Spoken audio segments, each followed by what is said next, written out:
A huge shout out to the overthinkers. An overthinker. He watches the show. To the overthinkers, shout out Buffet too. Sorry guys, it seems that there's something wrong here. Okay, let's see. Okay, I'm just going to take it from here. Welcome everybody to the Overthinking Football Show. My name is George Mokwena. I am your host, and this is a place where we talk all things local football, African football, and of course, sometimes we go into the world. The show is on every Monday to Thursday at 7 p.m. And it's a very interactive show for those who are joining me for the first time. It's a show where I get to talk to you guys. I want to hear from you how you feel about whatever topic we're speaking about on the day. We do have a WhatsApp group. If you want to have these conversations offline, have access to me and a whole bunch of other people where we can have conversations or continue the conversations we're having on the show in the group. It's an amazing place. There's banter, there's videos, there's voice notes, there's pictures, there's debates. And Fridays are member shows where the members get to decide what topic we have, and they get to speak more than me on the show. So I'm going to jump straight into it. Today we're going to speak about coaching in the PSL. Today we're going to speak about how coaches are treated and everything that comes along with the multiple coaching challenges and changes that we have during a season. Now, today's topic was actually meant to be ranking coaches. We're meant to be ranking PSL coaches and saying, going into the PSL season, which coaches are the best guys, which coaches are the guys we're looking forward to, who are the guys that have the most pressure on them, and all of the like. But in true PSL fashion, we had another coaching change that was announced today. Well, two. One is another rumor. So one of them is that coach vilakazi, Coach Kanu, friend of the show, has left Richards Bay, and apparently, allegedly, Brandon Truter is going to be jumping into his spot. And then we've had other changes throughout the season where Dylan Kerr came from England to take up the Marumo Gallen's job, and just a few weeks after landing, decided that he's leaving. And Dan Dance then stepped into that spot. Then we also have a situation as Kukune, an alleged situation, still early, that apparently Coach Hibala, who was brought in from Germany, is also going to be leaving Kukune United as Kukune FC, and they're going to be bringing in bringing back Ulisono CM. So I want to approach this topic from different angles. The first one we're going to speak about is, of course, the coaches themselves. What happens in the coaching profession that they changed around so quickly? What happens where Dan Dance wins, gets into a promotional playoff spot with Baroka FC, and then he's taken out when those playoffs start? What happens with Coach Vilakazi, who saves Richards Bay from relegation, goes to the promotional playoffs, wins that, gets the team back, and then a sponsor comes out and speaks about them wanting a new coach. A few weeks later, he's gone. What happens when a Steve Kompela joins a Morocco Swallows, and at the beginning of the season, everything is nice, has to leave in the middle of the year because of money problems, but finds his way to Golden Arrows very quickly? What happens to a Morgan Mamila, who is unceremoniously moved away from Ichipa United, and he then finds a job at Baroka? So many different changes that happen every single day, and that begs a lot of questions when we speak about it. Number one, why aren't our coaches respected? Why are our coaches so easy to get rid of? Whether it be from a point of view of you nyatzing a coach, looking down at them and thinking that maybe that guy can't take me forward. You think of a coach like a Musa Nyatama. Musa Nyatama has come in so many times for his Swallows to save it. So many times to steady the ship, but has never gotten the chance to take over that team, for example. Now it's gone, but to take over that team and coach it himself. You look at about Dan Dance. Dan Dance is a Nedbank Cup winning coach with TS Galaxy. But yet he finds himself looking for jobs at the bottom of the league, looking for jobs in the NFD, with all due respect to the NFD side. Surely at some point he has to take the next step. Then that leads to number two, contractually.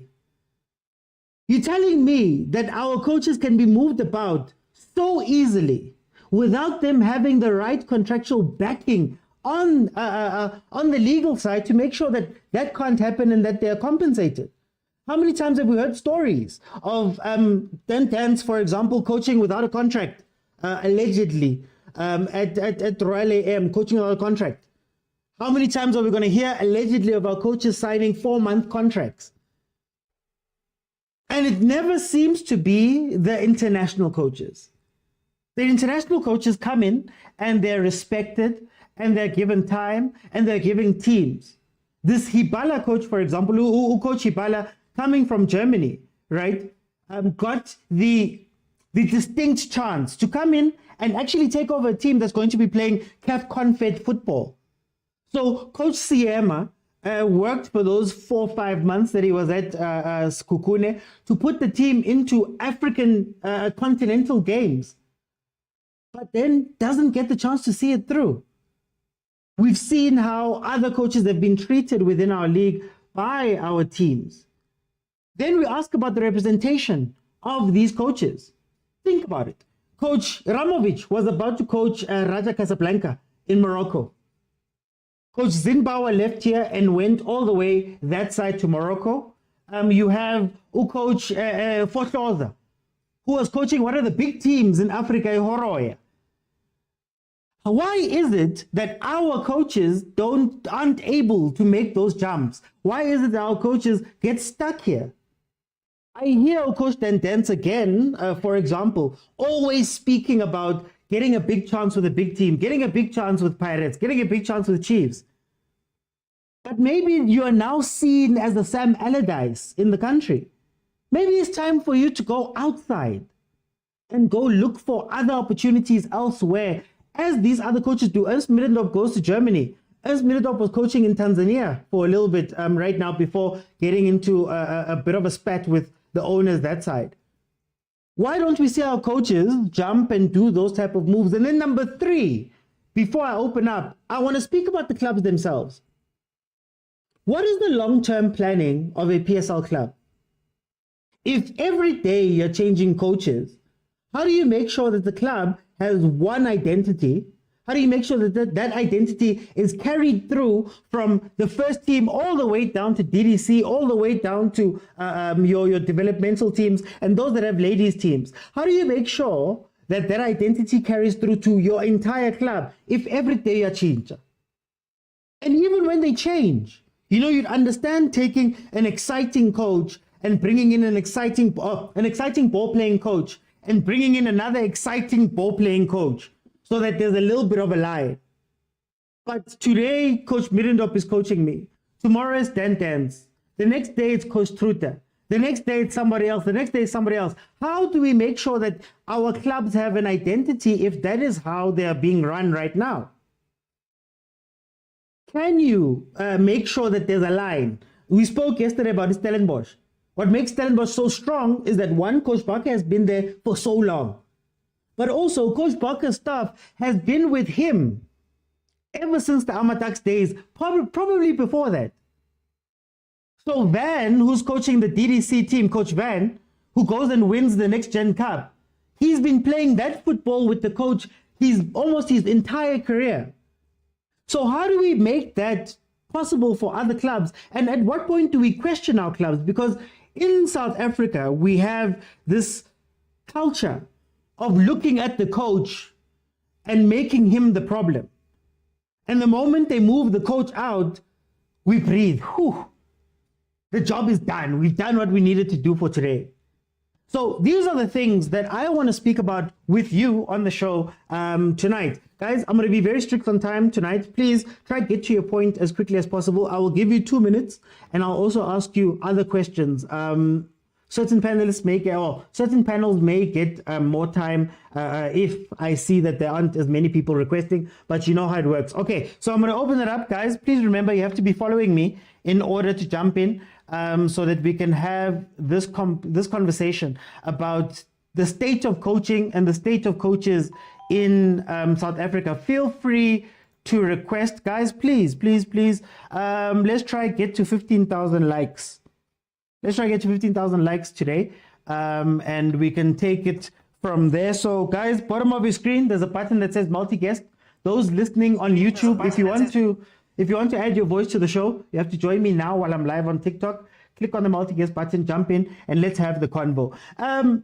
Agent, my brother, how are you? I'm good, man. How are you? I'm good. Agent, in and out. Today it's this one, tomorrow it's this one. They don't even get preseasons anymore. They don't get games anymore. They move quickly. What do you think about the state of coaching? What are your general thoughts about the state of coaching in the PSL? You know, my nephews likes to play this game called Rada Come Stay True. You know, I think that's what happens in the PSL. You know, we play a lot of that. You know, but again, PG-18, I know, but it's a family show. But that person, so once you label yourself as comagiting, that's how you will be treated. Yeah. Unfortunately, that's the only thing that I can say about this topic, you know. And once you allow yourself to devalue yourself, one thing I admire about Rulani is he went from Sundowns. If he had went to Richards Bay United, he was going to be a mid-table coach all his entire life. Yeah. So he decided, you know what, let me go outside. You know, so firstly, it comes with the coaches taking themselves serious. You can't be a professional coach and don't have a contract. How am I supposed to take you serious if you're willing to work without a contract? You know, the reason why we take you serious, George, is because you take yourself serious. That's where it starts, you know. So I think firstly, the coaches are allowing this to happen. Secondly, before I even go to the clubs, I think coaches have an association or a union. You know, what are they doing about this? Yeah. You know, and PSL, the clubs are making a mockery of what are they doing about this before even reach to the clubs, because the clubs, they do what they think will benefit them. You know, it's up to the PSL and SAFA and whoever who has the power that might be to control this kind of situations. You know, same as the selling and buying of clubs. So for me, I blame the coaches themselves, the association or the union, and PSL for this mess. Okay, I'm gonna come back. Let me bring in Uvelile. Mtakababa, welcome to the show. How are you? Bafo. Skipper. Yeah? For a minute, the golden circle is running. Okay. Ingzafagu super. Welcome to the show. How are you? Kunjani lapha? Hi, man, ngimnandi. Where have you been hiding, Super? Angikhona Mr. OT mkhona. Impilo yayazi, so I try as much as possible to join the show when I'm available. Tell me, where do you fall on this? What are your general thoughts about the state of coaching in SA with the changes and all of that? How do you feel about it?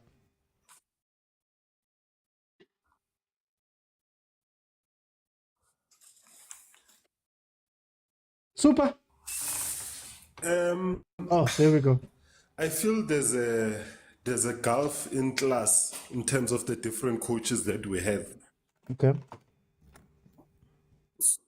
So the coaches that are not quite on the level, as a result, are not taken seriously. Yeah. Because it was mentioned by your agent, Guti, they don't take themselves seriously. So if a team can use you to get promotion and dump you, and then you go back to the same club owner who did that to you, and you keep going to that club owner, it shows Guta uko serious now.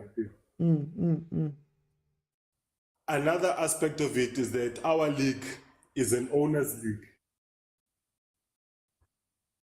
It's all about these guys making money, selling players amongst themselves and all of these things, buying and selling of statuses. Unfortunately, it's a cartel kind of a league. And hence, we don't even have things like a financial fair play against Sundowns because the club owners wouldn't want to have that. So it's the bosses that are making it seem as though our coaches are not serious, and those coaches that are willing to take scraps just to say, I've got a job. But aren't we being harsh on those coaches? I mean, pitch job, sometimes you need to feed your family. There's a demand for South African coaches outside of South Africa. Okay. the other day I heard Clinton Larsen saying that he declined invitations to Ghana and Tanzania because he felt it was not the right move for him. So Nati, maybe our coaches, as good as they are at the domestic level, they might think too much of themselves and not willing to go out of the country, out of their comfort zone to get that growth. Okay. I think about 10 they can go to Botswana, they can go to Swaziland, they can go to all of these neighboring countries and get stable jobs. And if they end up in Botswana, they can even end up in the Champions League and the Cup Winners' Cup and all of those things. So I think they also need a change of mentality because there's a limited number of jobs that are available in the country at the top level. So you need to expose yourself to be able to grow. Okay, I'm gonna come Even back. if it Super. means that you become an assistant to someone. Yeah, like Fadlu, like what Fadlu did. Yeah, exactly. I'm gonna come back. Let me bring in Kuma. Kuma, welcome to the show. How are you? Sharp. I don't know how stable my network is, so I'm gonna try and hopefully I'm audible. Let's fight through it. Let's fight through it. So far, you're okay. Kuma, what do you think about the state of South African coaching in terms of all of these moves that are being made and coaches going back to clubs and some not having contracts and all of that stuff?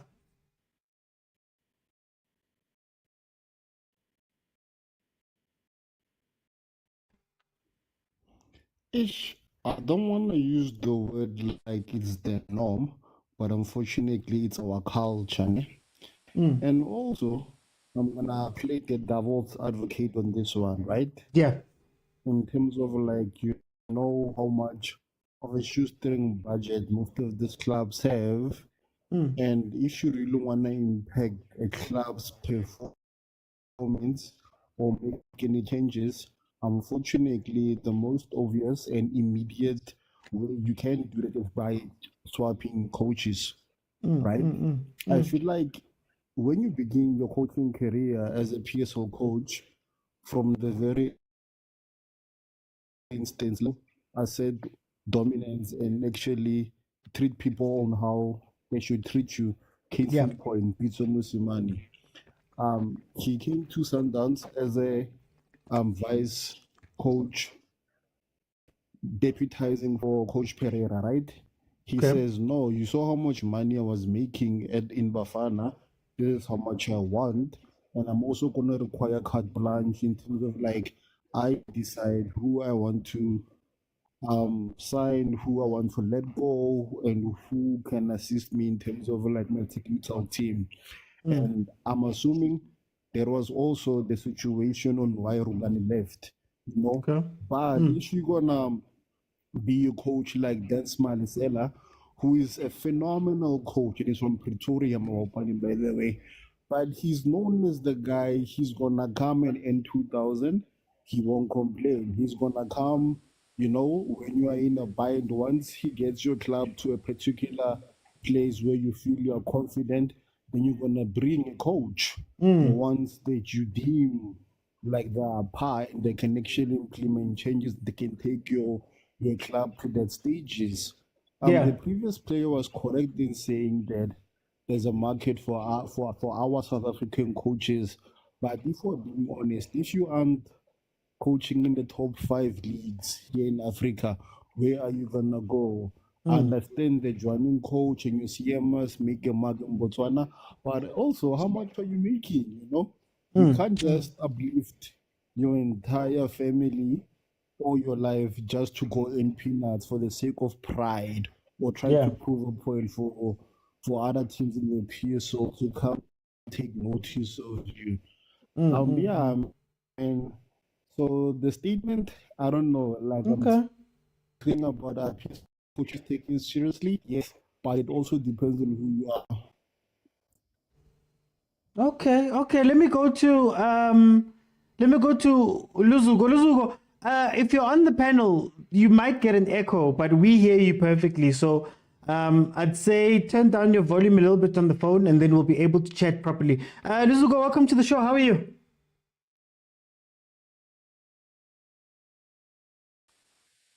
Can you hear me? I can hear you perfectly, my brother. Welcome to the show. Thank you so much, man. You What are know, your thoughts about this conversation so far? what I think, my brother, is that I'm not quite sure whether there is a regulations in terms of the contract that are given to coaches. Yeah. For instance, let's use this scenario of Chipa United. You will find that Chipa United hire the coach.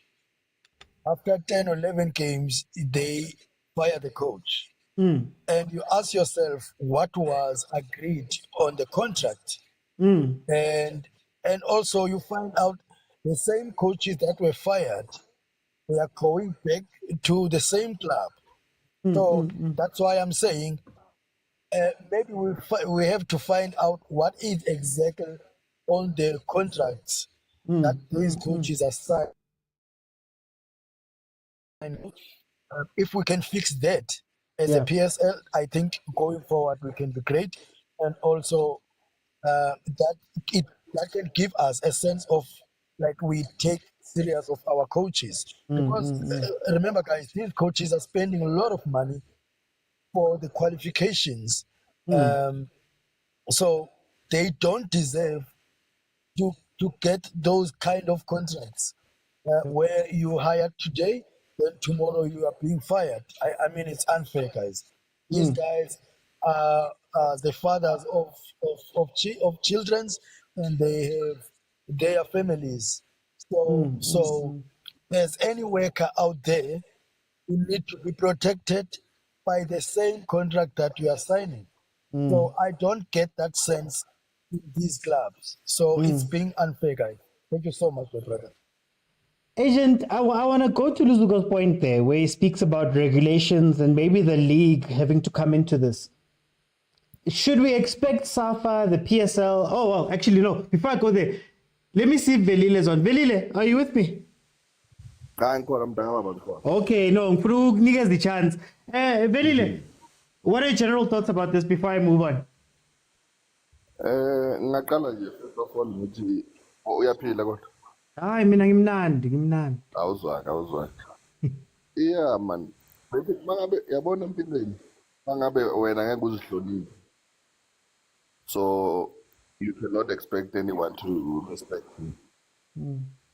And me personally, I don't believe good coaches should have CVs or with agent representing them, or agent will offer you to another team, and the work that you do must speak for itself. If a team approaches you, you must have your own demands that you must put, because you know your worth. Awuinje uvala amehlo and then you said you will work about the contract.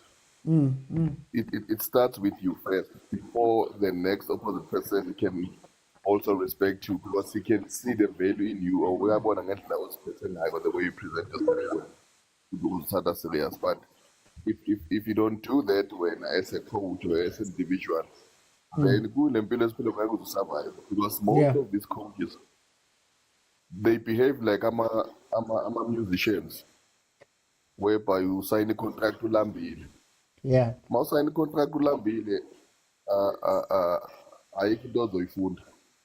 because you are so eager, but you don't even see what's in there, and you don't even recognize the value you have. So the sooner our coaches start taking themselves seriously, they need to go for their coaching licenses, take themselves serious, take this coaching thing serious. What about you? They believe Gucci. No, since I've played soccer, I will have respect. I thought there are laws that are put out there for coaches to have qualifications, regardless of whether boys is legend, but now the game requires to have books, because there's new method of coaching that are taught there. Hopefully, maybe some students are not given hand, so because he's one of the outdated coaches who knows that. So, yeah, I believe you're good as long as coaches they take themselves seriously. I don't think that much of now they will respect that. We cannot argue about Told ama-plans we-team. Ukuthi i-team, what my expectation with team from when they had a coach. That's why they cannot PS because I'm giving you my team and then I'm telling them okay, I expect you to perform this one. And that cannot be put in an argument if you believe now in yourself. But okay, this time in corner, when I put my demands, I'm going, okay, in order for me to achieve this is what I will need, this is what I will need. And if you are provided what you have required, then you need to perform. You don't have any excuse. But if I will tolerate a lot of the food, la person will be 6 Agent, I want to ask you a different question. I want to play devil's advocate for the teams. Cape Town Spurs gets promoted with Sean Bartlett. All of us cry and say, Sean Bartlett must keep the job, stay loyal. And doesn't win in his first however many games. The team is in whatever situation it's in. You look at a lot of the coaches we're complaining about, maybe they have been bottom team coaches for a while and maybe the teams want to move forward. Shouldn't it be up to the team? And is there fairness? Should the team be fair to these coaches or should they be looking for the next step? For every rule, there's an exception, you know. I think it's understandable if a coach promotes you and, you know, you say, hey, my guy, you don't have enough PSL experience for once. You know, how about we make you a co-coach? I think Sundowns has made that fashionable. You can make you a co-coach or you can, you know, just as a sign of respect that we accept, but we want you to grow also. You know, that's a personal growth moment for you as a coach also, you know. And then after a year or two, we'll give you the reins, you know. So that can be agreed, you know. Or if I am, say, a Royal EM, for example, I'm always languishing between 10th and 12th. I'm like, my guy, I want John Maduka to make the next step into the top 4 position, but looks like you're struggling a bit with that. Just bring in someone who can help you, you know. Yeah. Then if the coach is not can be a co-coach, then you can let him go, you know. But again, there has to be proper planning, you know. What I'm against is when you know that something keeps on repeating, keeps on happening, and yet the same results occurs. For example, we always know that once a team gets sponsorship, they try to get advanced coaches and they put by the wayside ones that have been helping them survive. And most of the times that doesn't work. Is those situations where it is proven and tested in the PSL that you can't do that, where I blame the clubs, you know. But again, like I said, it has to be a case of if Dylan Kerr, they say, my guy, you need to be a co-coach, and it's like, you know what, I can't do that, let me step off, then that's understandable, on my side at least. Yeah. The Super, these teams should... Have a good night, gents. Oh, okay. No, thanks, agent. The Super, do the teams have to be loyal to coaches? Do they have to look at these guys? Because we also have a lot of evidence of loyalty not working out in terms of coaches. In my opinion, the club owners are quite optimistic when they come up to the PSL. They come from a league where anyone can take it on a day, anyone can win promotion on their day, and they actually think Uti, their strength in the NFD equates to their strength in the PSL. Continuity is very important. So I agree with what Agent said to say, Guti, when you come up in the PSL, instead of getting rid of the person who got you to the PSL, get someone to help.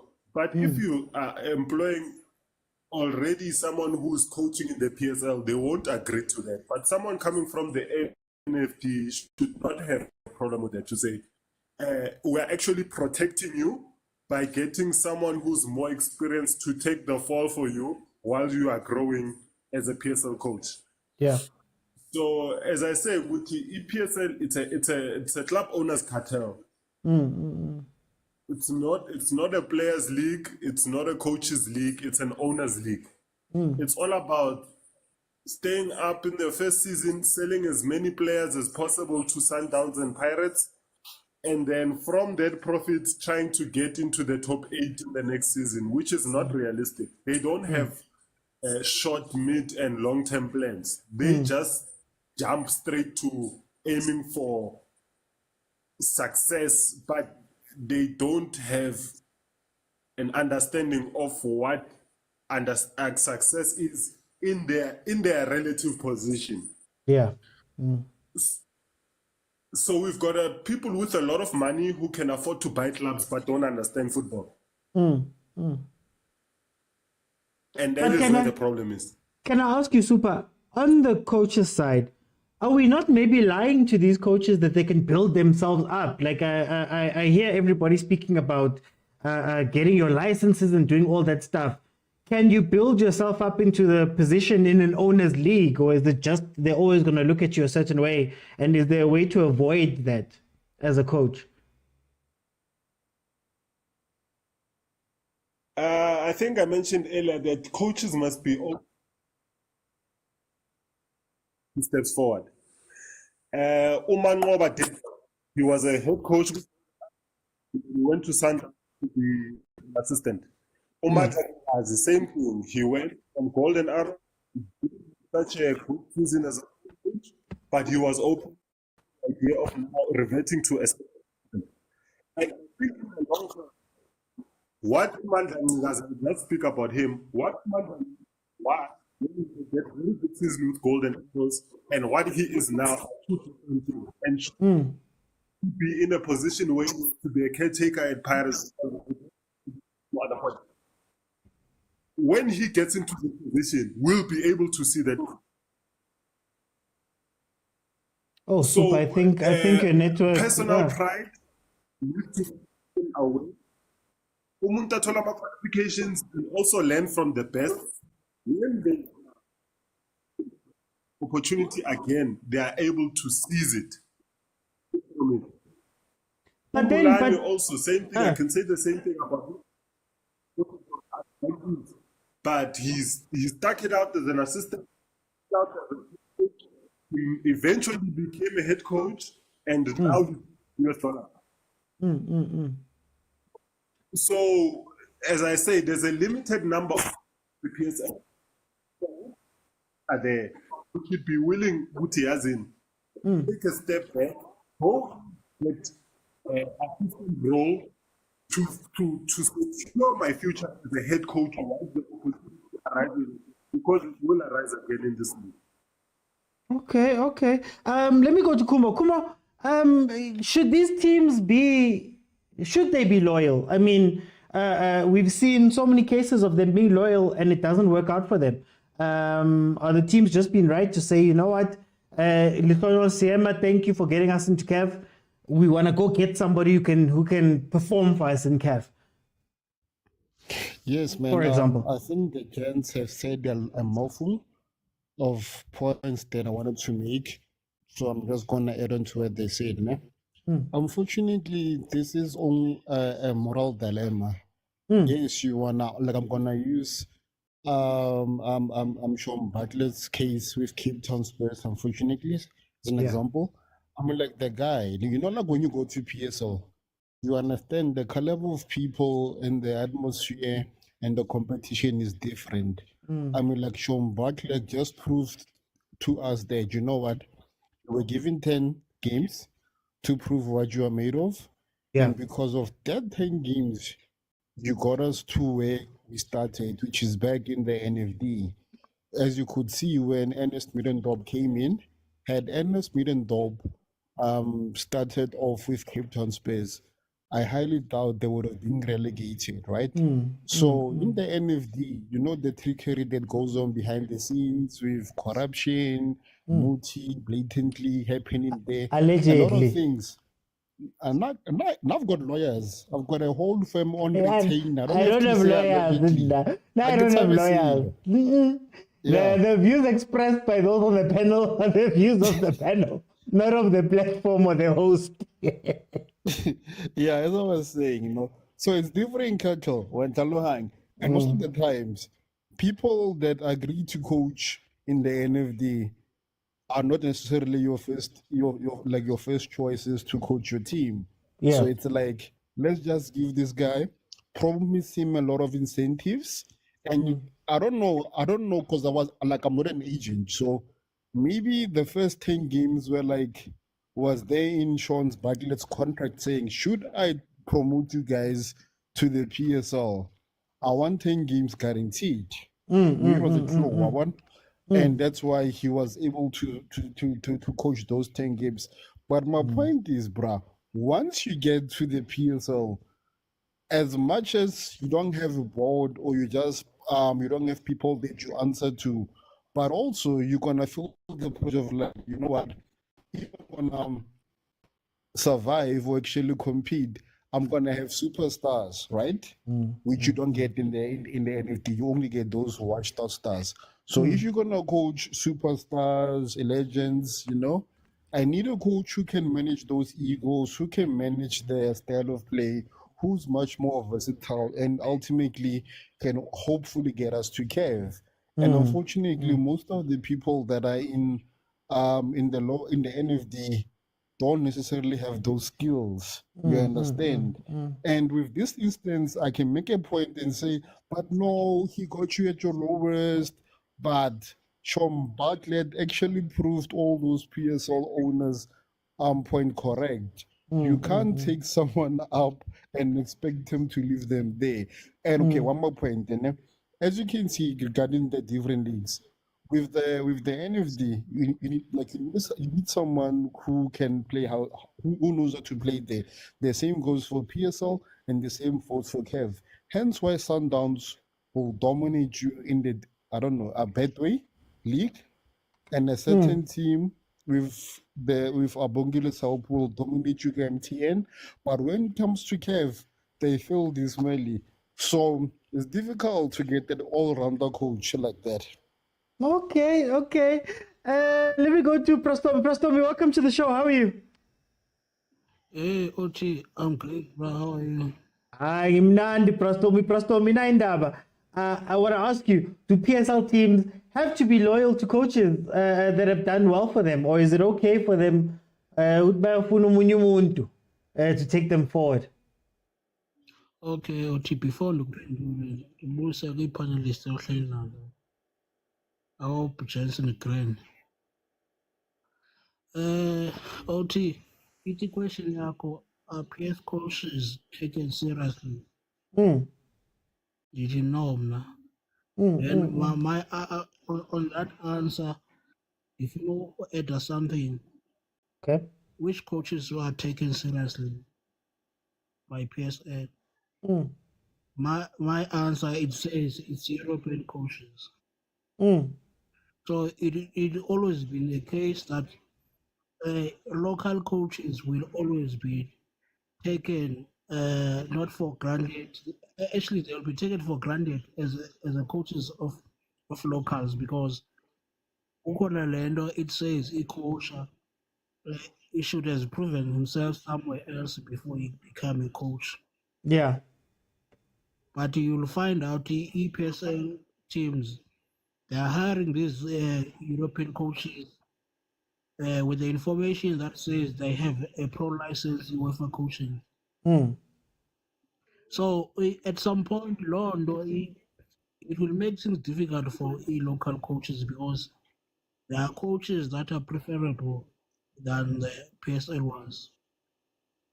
Yeah. So it always be a case, because now I've seen so many times, because teams of these local coaches in the they chop and changing same coaches one, but it goes from this team to other team. So if ingenzeka a chance yoba if a team is coming from NFD to PSL, Yeah. funeka uqala ujonge ngoba ucoach unazo na players to compete with as PSL teams bekudala zikhona. Then if akanayo, funeka uzibuze ufana uba wenza ntoni in order ucoach wakho to perform. But into eyenzayo on the manager's side and the ultimate teams into abayenzayo, they are only looking for their teams ukuba zizawuhlala ku-PSL for a very long time. Yeah. And it comes to a point, they only trust you when you play NFD, but coming to PSL, they cannot trust you. Then it's whereby they go and look for a European coach to come and coach that team. So if a problem is in Zano, or you cannot trust this guy with PSA, why not keep the guy in an assistant coach to the person or Zenai abroad to coach the team so that he can learn? But again, when you see Fumanayo, they are bringing these coaches that saw Europe is no pro license UEFA coaching. As long as they win any cup in their career, you know that it backs them in and qualification that they have. If I know about you go to a school, ugqibofunda uyofuna umsebenzi, when ufika umsebenzi kuthiwa ufuna 5 years experience. The 5 experience uzayithatha phi with that coaching? So at some point, as coaches, they personally, they need to be given time and a chance. By that chance, you cannot say you must be a head coach of any team with PSL. Why can't you start from the ground, maybe as an assistant coach for plus minus 2 years? Even if you change the team, you become assistant coach in Alapo until you become equipped with information as a coach. So that is why it looks like EPSL coaches are undermined by a system EPSL, because at some stage, Umbrifu has played football. Why are we CAF license coaching? Afumane diploma yake. All of a sudden, say he's a good coach, he can coach the team. Yeah. I cannot touch the coaching be license by assistant coach. Okay. So this is First of all, for time. For time, I'm gonna come back. Let me bring you Pumuto. Pumuto, welcome to the show. How are you? How are you, Oti? I'm fine. Pumuto, should teams be loyal to these coaches? Is it something that you need to do for these coaches? No, teams should not be loyal to the coach. The coach should deliver for the team. If you want the team to go forward, we do not have to be loyal to someone, locally or international.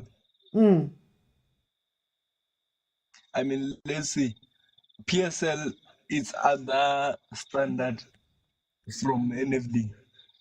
If you can see NFD, a stadium to be pegged, it could be only one match in a season. So when you come to PSL, it could be almost 50. So it plays a role to some coaches to fail. So when we come to the technical aspects, NFD, they play Route 1 football. But when you come to PSL, there are international coaches and local coaches which are technically use tactical football. So you need to hit the ground running. If you can check with Pukod City, they didn't have that stars, but they played well because they had their coaches, but they improved the technical team with some experience. So that's what is lacking for some other teams. If you can check Cape Town Spurs, Sean Bartlett was. No. I want to ask you, Pumuto. But then you have a team like Polokwane City that did very good early on in the season. I think it was, I'm forgetting the coach, Duncan Lichisa was the coach. And then Siema came in and did very well, put them into a top 5 position. He got moved on. He went to Skukune, put them into a top 4 position. He got moved on. Is it really about doing well or the coaching thing? Because here are some coaches that did very well and they still got fired. Okay. Siema opted to go from Polokwane to Sekhukhune. So the Sekhukhune thing, you know the Sekhukhune, they just higher and fire. So for those, I do not know what is happening with that club. Even this new coach which arrived this month, there are rumors that he is leaving before emptying it. So you cannot know what is happening there. And they're fetching CM apparently, allegedly. So you see, I do not know. Those ones are they are just lucky because they sign experienced players. So when we come back to our meta, you can see if NFD teams plays only during the day only. But when you come to PSL, you have to play night, day, and you have to travel using proper hotels. It's demanding to play in PSL. Okay. That's what I can say for now. Let me bring in Vuyo. Vuyo, welcome to the show, my brother. How are you? Mangimnandi Vuyo. Should teams stay loyal to the coaches no matter what? Hayi choppy uthi akunakuthi uzoba loyal umuntu adlise. Usemsebenzini uyabhadalwa every month. Into abakumele ama-team kumele ayenze kumele asupporte ama-coach wakhe. Kanjani ukuletha ama-player to improve the standard of the team. Yeah. Not ukuthi abe loyal. Usayina i-contract ngekuthi ufuna ukubhadala. And wena mangabe awreach lama agreement ekuvunyelwane ngawo, you must go. Because someone else can do the job. And not earning what you earn. So, but then, yeah. Everyone believe ukuthi Kaizer Chiefs need ama-players ne. But mina ngathatha uBhenny ngumfake lapha. Bhenny angabuya necup. Well, you know why? Because of our team now. Sometimes amanye are involved too much. Asethi ikime emabhodroom. Kunama-players awadeserve ukudlala kumele adlale ngenkani. Kunama-players akusemathimini akamele ngabulapho. I-favoritism. So if i-chairman yakuthanda uzodlala Pirates. But then Vuyo, ngifuna ukubuza then uthini ngalaba that do well and still get fired? Phela abo Tendency, abo Siema, nabo Coach Kanu, they've done well for some of these teams, saved them from relegation after Caetano in the terms of Ubusmuzi. Tendency has a Nedbank Cup, something that very few coaches have currently in the league, in the pocket. Siema took Iskukun and put it into CAF Confederations Cup. You have Manga Ngigazi. The season before they started changing, he had taken Pirates to the final of the Confed Cup. But they don't get the chance. What do you say about that with those teams? Yeah, it's unfortunately uthi because of kunama agreement okumele kuvunyelwane nawo. If wena ufuna 20 million i-team angeke ikhona ukukunika leyo mali leyo. It's a problem. So someone must go. Oh, but then ngiyakubona mawuqeda uyolanda umuntu le Germany. You're going to pay all those costs when I'm right here. No. Uthi. If this guy was a German, i-team yona nema-agreement and everything bayavumelana. Aye. There's no problem. Because nama-team now, amanye akhona wanawo ama-sponsor. So they give you so much. Wenzeni, win i-cup, we-runners up, yini. So, i-football ngumsebenzi OT. If ispan bakugayile mfethu 5 games lo, you must improve. Try something mfethu. That's why mina ngingasola ama-coach as an technical team yawo. You know why? Because une-strength esizomsupport. Exactly into ayifunayo than ukuthi uza uyi-one. And then i-team provider everything, football analyst, anikho ku-same page. Anazana, nina-relationship. So kumele nina as a technical team yakho nibe ne-relationship. The fitness of the team kumele ibe on top there. Okay. Ama-players wakho i-fitness level. If we don't have a striker, we must go back to the managers and sporting director who say, guys, I need something like this. Because in the PSL OT, the way I'm a coach failing a call, the problem is calling Koramako. Okay.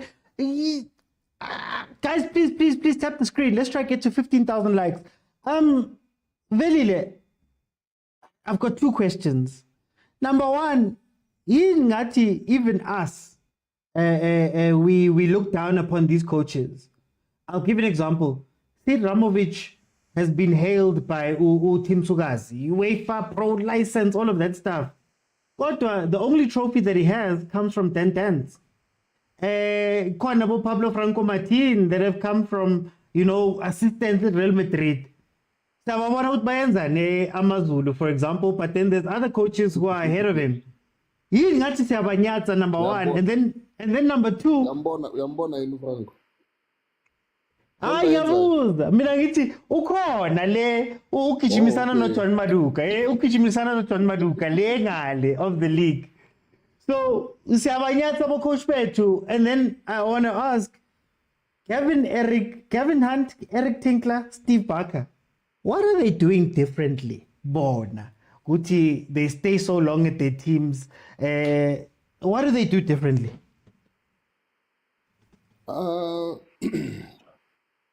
Yabona leyo mangabe sithi sayibheka angazi ufuna ngiye political, especially that three coaches wabali ubuye ubheke nokuthi bacoachwa apha ama-teams. And if you look at those teams abawacoachayo and ama-coach akabacoacha before, and you look at them, if they've stayed isikhathi eside now, or they've been given an opportunity, or maybe the same respect that they've been given to these guys. Yeah. So that was also you told the answer. That's why I've always said when it comes to Gavin Hunt, Barker, they are one of the safest coaches in PSL. They don't have pressure. They are allowed to do whatever they want as much as but this time they've told Gavin Hunt there is a salary cap, no more too much spending in Google Super Sport. We know most. Yeah. Due to this multi-choice. The thing he always complains about.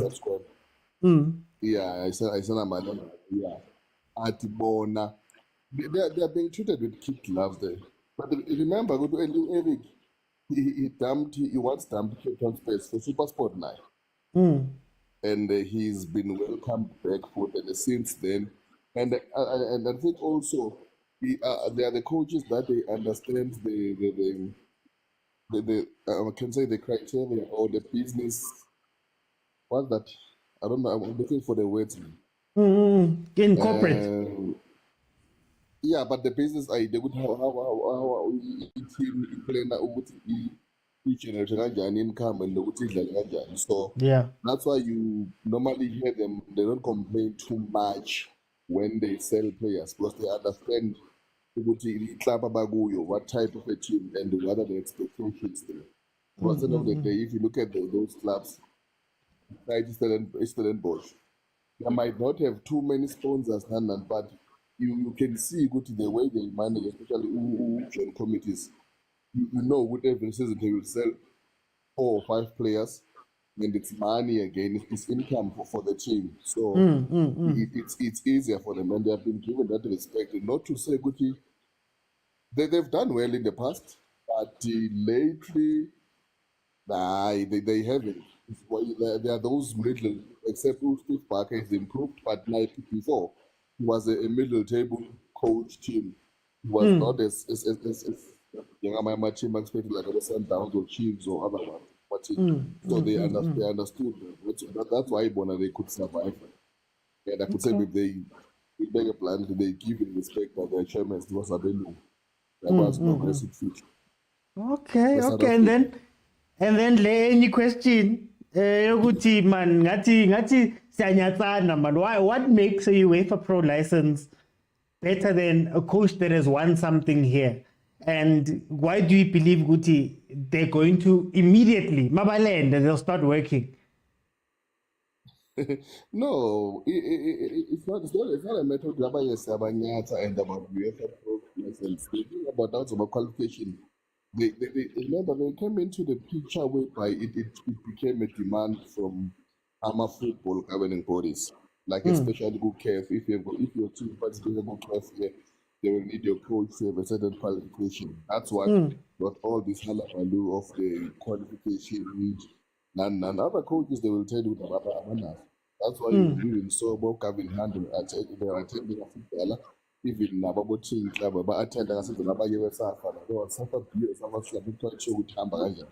But they were there. So that maybe they could meet the requirement of sitting in a bench when they participate in this continental competition. But your Nagati before it wasn't an issue. It wasn't an issue. We do give respect to our local coaches who are doing it. We do. We have never disrespected them.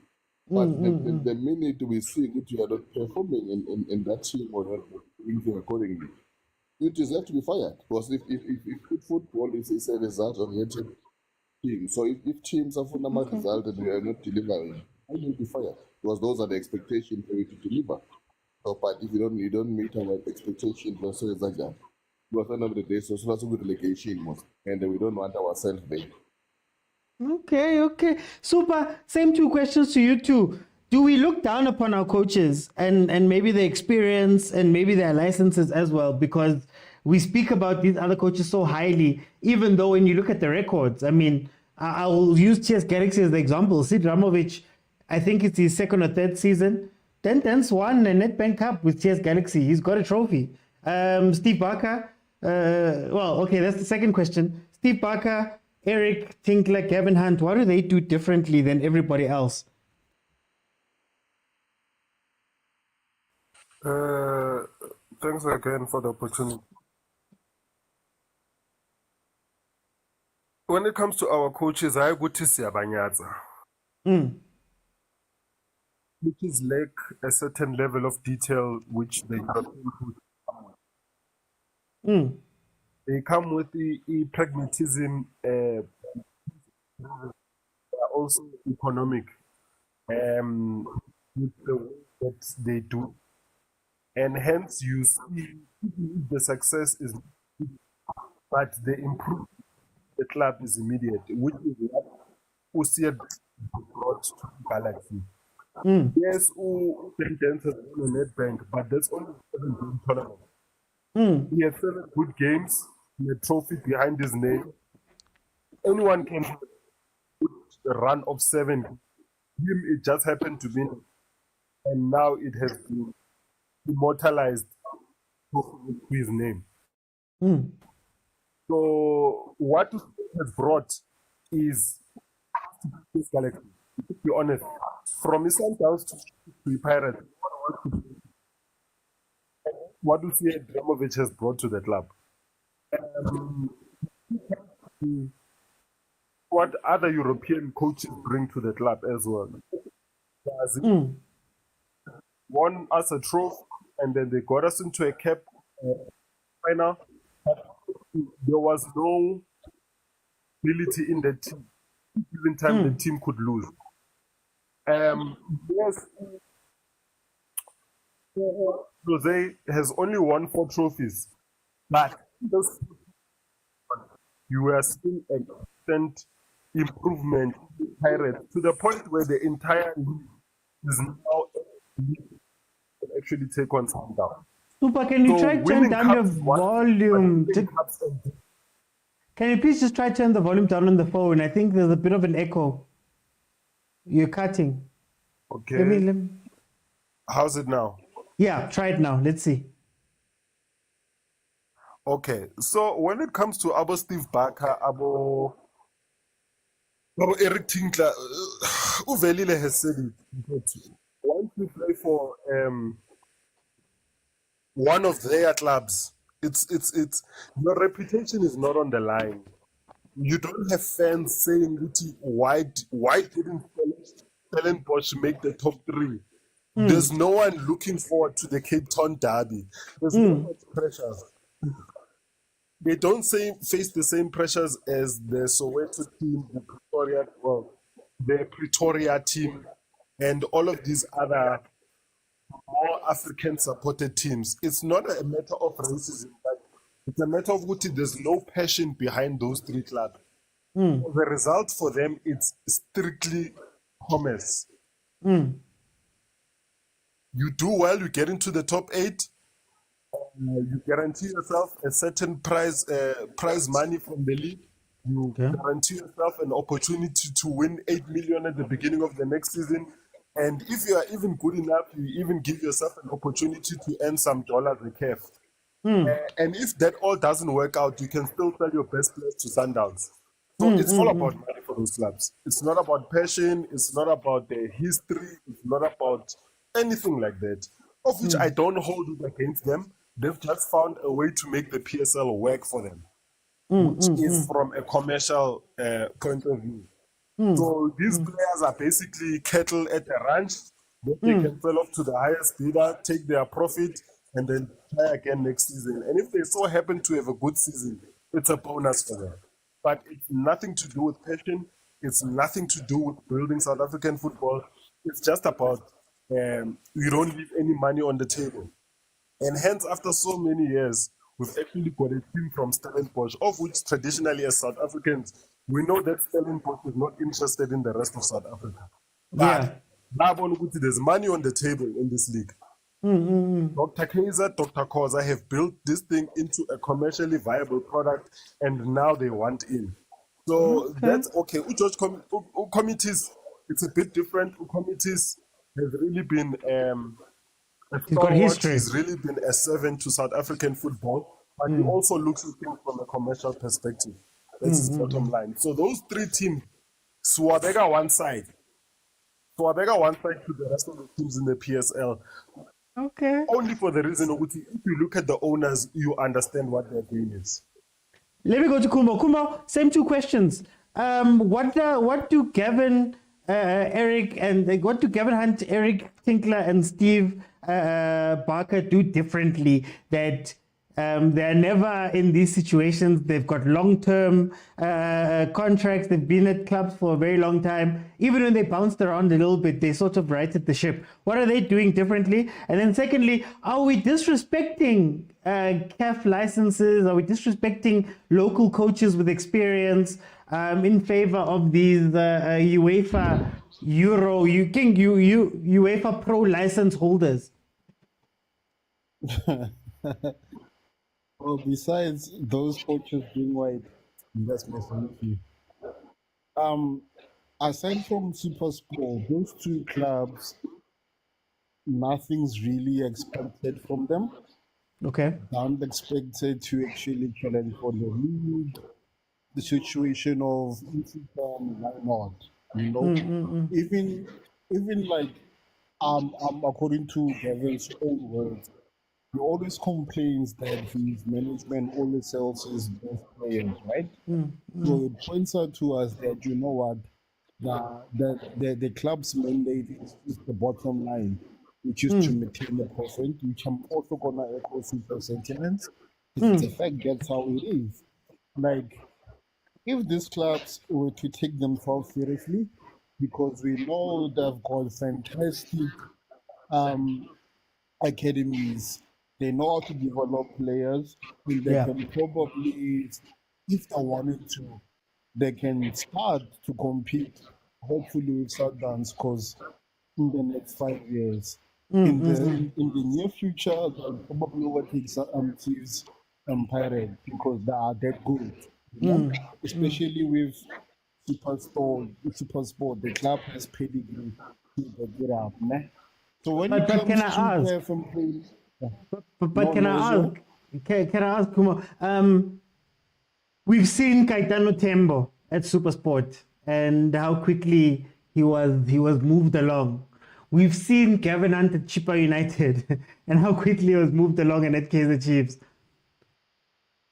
Is it really about the club or is it also about the coaches themselves? And if I'm Putimo Hafe at Polokwane City, how do I make sure that, man, I can have a long-term contract at Polokwane? I can stay here for a long time. What can they steal from Gavin? Because I don't know if it's all results. Okay, Gavin, fine, has a history. Eric Tinkler, he's been up and down for a lot of years. Steve Barker's only now starting to have what we might call some success. Whereas when you lay down their records versus some other coaches, they're very similar. Yeah, but also like there is. Remember you earlier on you asked the clubs reward loyalty towards their coaches. Here's your answer. The likes of Steve Barker in particular, and especially Gavin Hunt. Even Peter to some extent. If Peter getting over us 8 million, if Peter wasn't that guy who always spoke there about Sundowns, he would have easily slotted back to Sundowns if he wanted a job. You know, the same goes for Gavin Hunt. He was allowed to go to Chiefs. Now he goes back to SuperSport.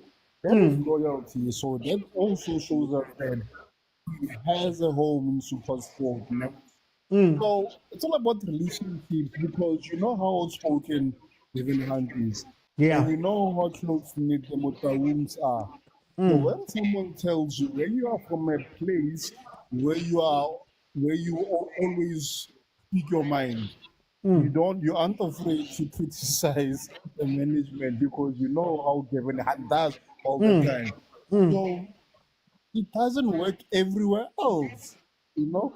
And that is why he's allowed to get away with what he does, and he does his best under the circumstances and chips that is dealt with.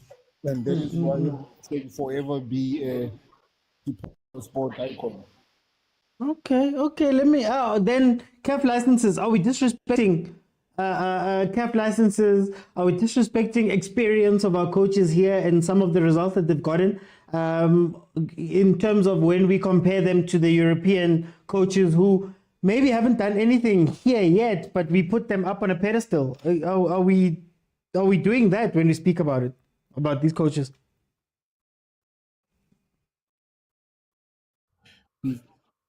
Can I just get certainty here and a clarity here? I'm going to Yeah. say. So when you say are we disrespecting the echo? This is what I mean, Kumo. This is what I mean. And this echo thing is really annoying. Sorry. Kumo, this is what I mean. I'm going to use Dan Dance again as the example. If you look at Dan Dance's TS Galaxy career versus Sid Ramovic's TS Galaxy right now, Dan Dance has achieved more. He's won a trophy. They've finished in relatively similar places, but there's a respect that is put on Ramovic, you know. But what he's done with the club, what is Super speaking about right now? So are we disrespecting those type of things? You look at Mandla Ncigazi, fine, he didn't win trophies at Pirates, but he took them to a Confed final. You know, why do we look down upon those type of things? Okay, now I understand. Now I know exactly how to answer. So what qualification does Dance have? I think he's got a CAF. He has to have a CAF B now. I think he just did his CAF B. Wabon, he cannot be disrespected by his level of qualification. Marunali Trophy, yes, Kumo. granted, he's a great Marunali coach. Trophy. Same team. No, I've listen to won. what I'm saying. I've got a point. No, I've got a point. So he's got a trophy, né? But he's not complained according to CAF rules. Hence why there was a struggle to get these coaches to get CAF. So let's say Dan wins the league by some miracle. So next season, there's no way he can be there's no way he can be there at the forefront coaching because he doesn't have CAF. He can't Well, be just to jump in there. You I think he does understand? have. I think he does have his cafe because he's apparently taking over Marumo Gallants now. He's the head coach now. Sorry. Oh, okay, sharp. Now I'm done being committed. Let me just be a critical fan. Okay. Yeah, my bro, we've established that whatever is European, it's superior. We don't really have a form of measurement in terms of like which one ranks higher.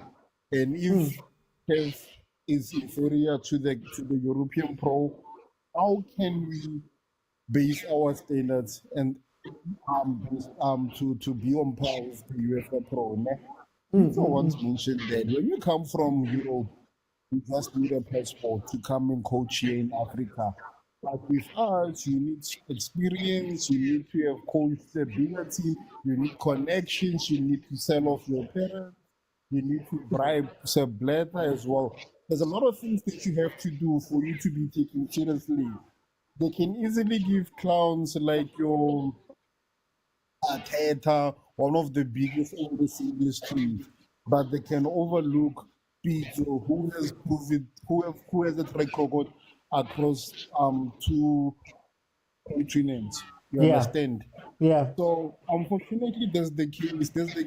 Like that is why our parents, aka Bobo Brastomi, if you was to understand what I'm trying to say, they were agent.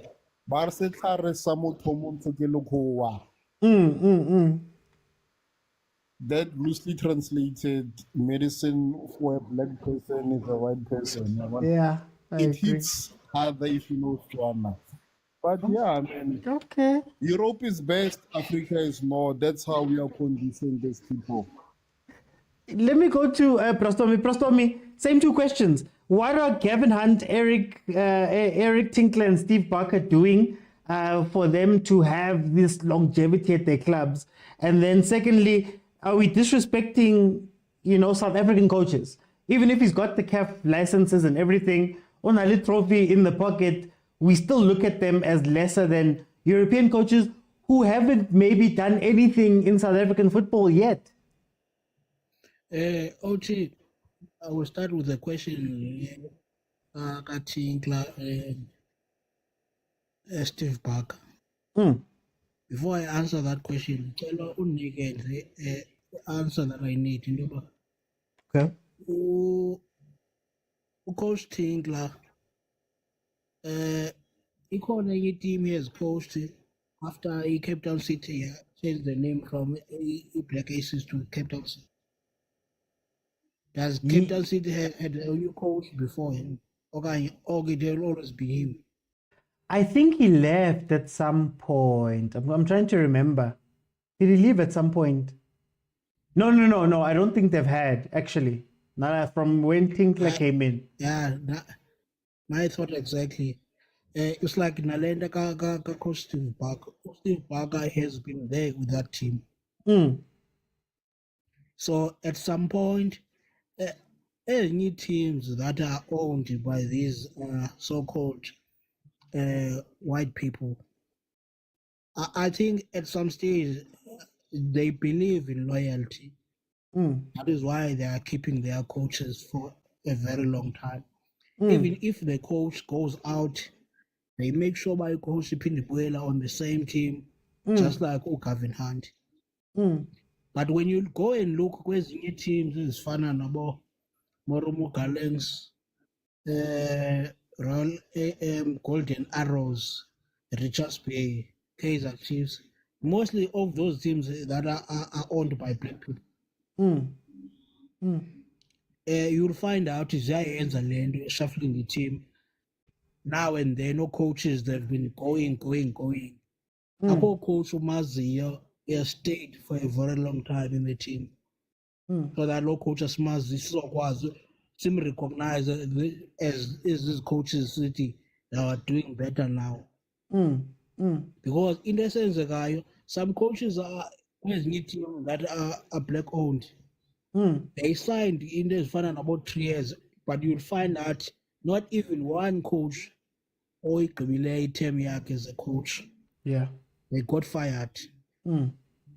Yeah, so what I say, it sounds a UEFA Pro license is better than a CAF Champions League. I mean a CAF license. Because I'm checking with the treatment, because my question is, if South African coaches had UEFA Pro license, the owners, which coaches they would prefer? Still European Because coaches. you'll find out these local coaches, they coaches these teams, they don't even finish their terms as a coaches. But local coaches are also willing to go down and coach a team to NFT. But these white European coaches, none of them will take that chance, even though a relegated team, I say that, instead of forming a team, whereas they're relegating a team. So what I see, it looks like qualification is more important than what you have achieved. Because when you look to the point, Coach Dan and this coach were Test Galaks, who has never won anything in his life, but maybe coach has won something. So something there is not okay to me. So that is why in City, at some stage, UEFA coaching licenses is the weapon to undermine the local coaches who have a CAF Champions League. Because when you had UEFA Pro license, why can't you coach in Europe? There are so many teams in Europe, but they prefer to come to this side, as Africa, so that Sizabanele mentality, when you are coming from Europe, we know you are a better coach. Whereas you can see in Europe, no black coaches are given a chance. You can go to Italy, Spain, England. The only time we saw a black coach, it was Sibonu Vieira, a coach at Crystal Palace. And you go and do research. Patrice Vieira, yes, he is a legend of Arsenal. He spent a lot of time in England. So even the new team, they fell in love with him when the time he was playing for Arsenal. That is why he was given a chance. But you go and check any black players who are not still playing football, but are still not working in England. What is going on? Okay. Pastor, let me bring in Pumutsa. Pumutsa, two questions. What are Gavin Hunt, Eric Tinkler, and Steve Barker doing differently for them to be able to stay so long at their clubs? And then number two, is there an internal disrespect, man? A disrespect, Lime Zanzi, that we have of ourselves, that we always look to the European coaches and we respect them more, even if they haven't done much? No, there's no disrespect to our coaches. Eric Tinkler and Gavin Hunt, they stay longer at Cape City and Supersport because if you can check, they work with what they have. They do not say they want more.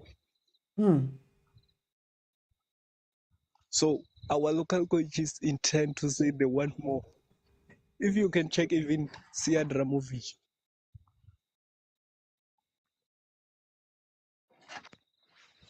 Siad Ramovic is working with what he has. That's why they stay for too long and why our clubs prefer European coaches. But if the European coaches aren't doing anything, why don't we put them under the same pressure? For example, you look at Pablo Franco Martin at Amazulu, bottom half of the table. He's not doing better than CM, but we are okay, or maybe the teams are okay with getting rid of CM and keeping Pablo Franco. The teams are okay with keeping Ramovic. Fine, he's working with what he has, but when Dan was working with what he had, he won a trophy. Oh, in the Amazulu, if you had the recent interview of President Zulu, he said he didn't give the coach what he wanted. So, but this season he will give it. So we need to give him this season and judge him.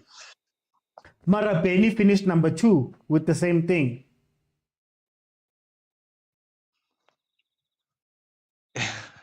They fired him because he asked for better players. Of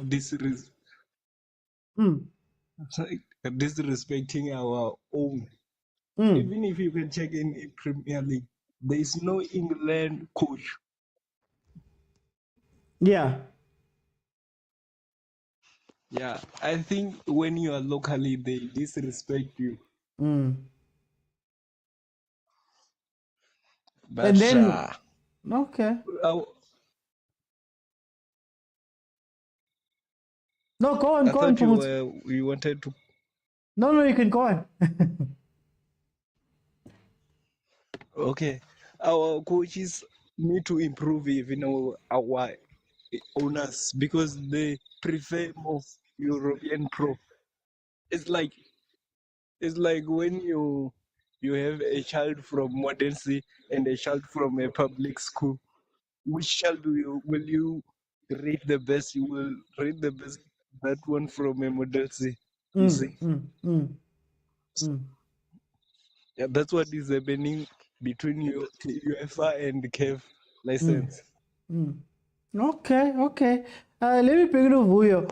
Vuyo, same 2 questions. What are those 3 coaches, Gavin Hunt, Eric Tinkler, and Steve Barker, what are they doing differently for them to be able to, hold teams for a long time? Last time I read, Steve Barker has over 200 games as coach of that team. What are they doing differently? And then number 2, do we have a disrespect towards our local coaches that have done things, and we tend to like these UEFA Pro coaches?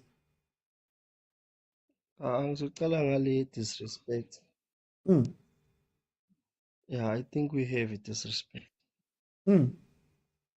Because if you look at Coach Gavin Hunt, he take Kaizer Chiefs to the final without signing any players. With the same team that they are beating Sundowns with signing. Boada Casablanca, you can name all of those teams. So Gavin Hunt won the league with different teams. And when it came time to sign the players and listen to him, apparently that was the fight and they left. Exactly. So there's a disrespect, your team.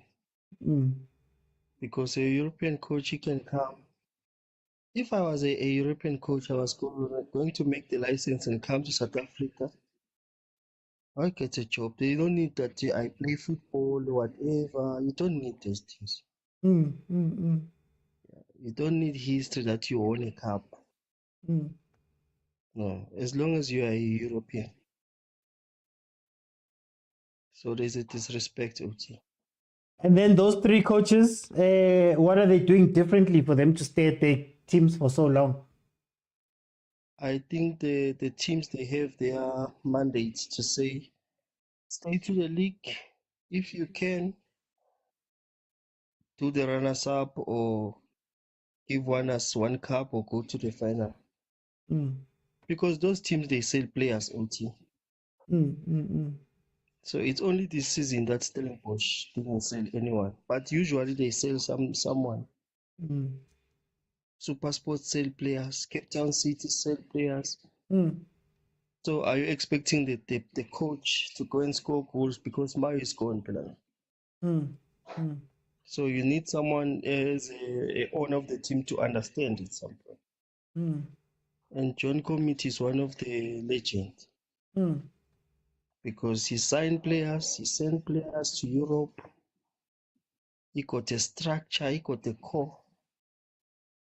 So when you come to Stellenbosch, Barker, they give him the job. They don't interfere. They support whatever he brings to the table. And I think they tell him that he must work too much with the youth. Even Super Sports. Look at the left back who was playing in weekend. He's 18. Very professional, very talented. He's ready to play. So okay. So, Okay. but the disrespect is too much.